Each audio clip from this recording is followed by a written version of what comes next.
সাকিব আল হাসানের ব্যাট নিয়ে বিধ্বংসী ব্যাটিং হাঁকালেন শরীফুল ইসলাম। টেস্ট ক্রিকেটে টি-20 স্টাইলে ঝড়ো ব্যাটিং করলেন। দর্শক, বাংলাদেশ ও পাকিস্তানের মধ্যকার প্রথম টেস্টের আজ শেষ দিন খেলা চলছে, যেখানে পাকিস্তান প্রথম ইনিংসে ব্যাট করে 448 করেছিল। এর জবাবে বাংলাদেশ ব্যাটিং এসে মুশফিকুর রহিমের 193 রানের দুর্দান্ত ইনিংসের সুবাদে 565 রান করে অল আউট হয়ে যায়, যেখানে পাকিস্তানের সামনে 117 রানের লিড দেয় বাংলাদেশ। আর চতুর্থ দিনের শেষ সময়ে পাকিস্তান দ্বিতীয় ইনিংসে ব্যাটিং এসে 10 ওভার খেলে 23 রান সংগ্রহ করে একটি উইকেট হারিয়ে আজ 5 দিনের এই ম্যাচের শেষ দিন, যেখানে পাকিস্তান ব্যাটিং এ আসবে।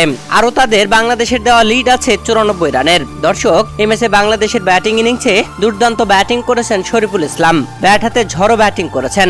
আপনারা জানেন যে সাকিব আল হাসানের পুমা ব্যাট, আর সেই পুমা ব্যাট নিয়ে মানে সাকিবের ব্যাট নিয়ে খেলতে নেমেছিলেন শরীফুল ইসলাম। আর সাকিবের ব্যাট নিয়ে খেলতে নেমেই মাত্র 14 বল খেলে 22 রানের ঝড়ো ইনিংস খেলেন, যেখানে শাহিন শাহ আফ্রিদির মতো বোলারকেও পাত্তা দেননি। 2টি 4 ও 2টি ছক্কা মেরেছেন শরীফুল ইসলাম।